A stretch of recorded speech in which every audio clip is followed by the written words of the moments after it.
fim dessa pequena reflexão, nós vamos concluir que essa tríplice está contida aí. Teremos sabedoria, segundo a reflexão da história, quando observarmos e tivermos a convicção de que a nossa vida é um objeto de missão. A partir do momento que passarmos a olhar a nossa vida, essa atual reencarnação, como uma missão, aquilo que fazemos como uma missão, aí sim, a vida terá sentido. Porque foi essa a conclusão do rei, de que a partir daquelas respostas, daquele sábio, ele passou a ver sentido em sua vida. Sabedoria teremos, se fizermos das nossas vidas uma missão. A força está em persistir, que é muito difícil. Na medida que persistirmos, que tivermos a coragem de não desviar desse caminho, porque é uma mudança de postura, é uma mudança de postura. Ver na vida uma forma de crescimento. Estar satisfeito com aquilo que fazemos, com aquilo que temos.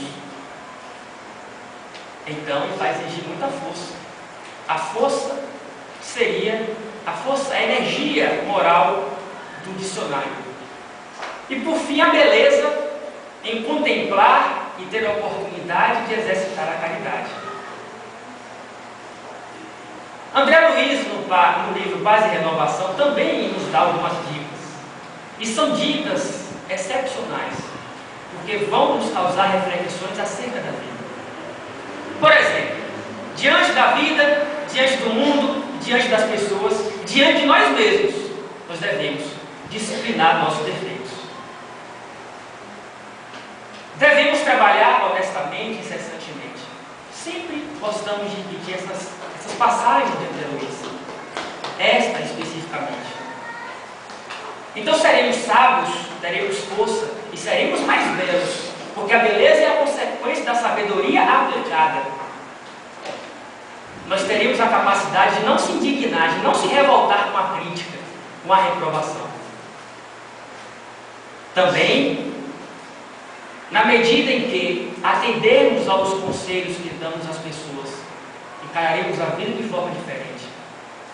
Evitar comentários inúteis, calar diante da ofensa, ver no sofrimento, nas dificuldades, um processo de educação. Trabalhar incessantemente no bem, sem cobrar nada, repetir quantas vezes forem necessárias. Quantas vezes forem necessárias. O que de bom nós podemos fazer. Dizem os estudiosos que antigamente, lá na Ásia, nos lugares de média e alta latitude, os lugares mais frios, matavam ursos da seguinte forma: penduravam uma tora de um tronco de árvore, uma tora de madeira, e colocava sob ela um prato com mel. O urso empurrava a tora para poder pegar o mel. A consequência da lei de ação e reação, o tronco voltava e batia nele.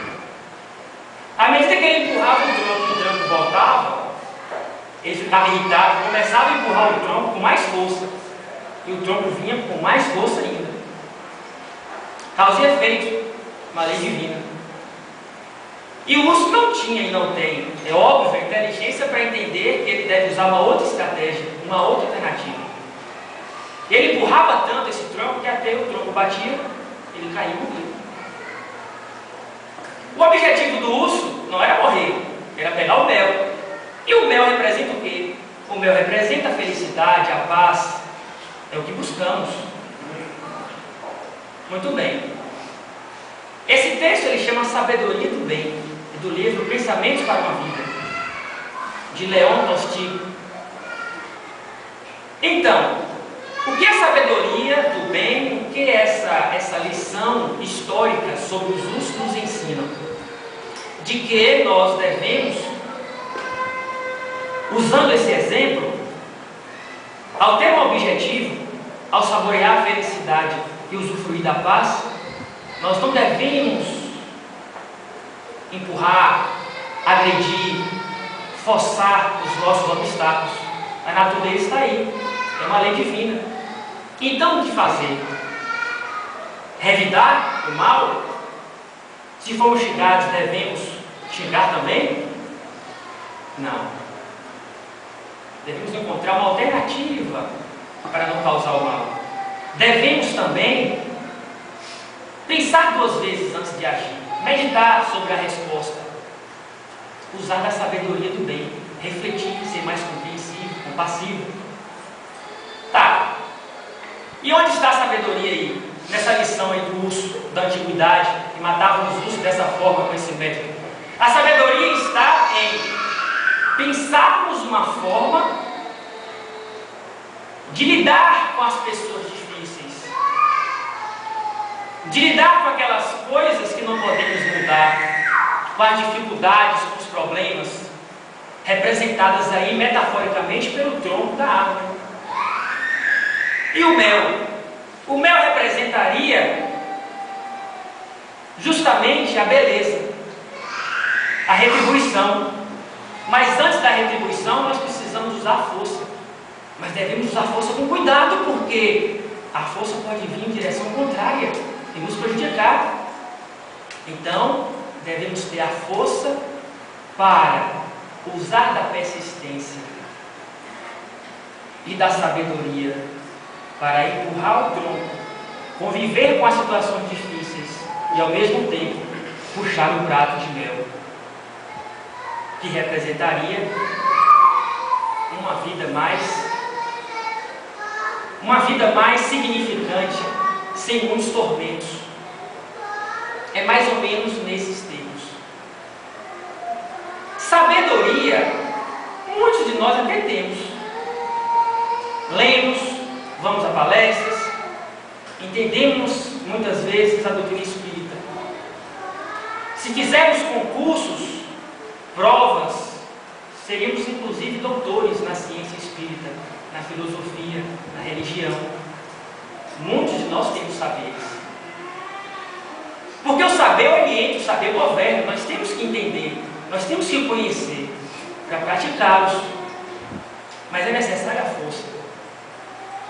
A força que é a persistência, que junto com a paciência e com o propósito, os 3 P's necessários para a vida de qualquer um, deve nortear e praticar aquilo que temos de convicção. Porque na medida que a sabedoria nos governa, nos orienta, nós temos que usar a força para nos sustentar, para executar aquilo que sabemos. Resultado, a beleza. A beleza que vai adornar, que vai tornar a vida para nós com mais sentido, como concluiu o rei da história. Resultado de tudo isso, vamos ter uma vida mais equilibrada, com maior exatidão, em harmonia. Muito obrigado pela sua atenção. Boa retorno ao seu lado.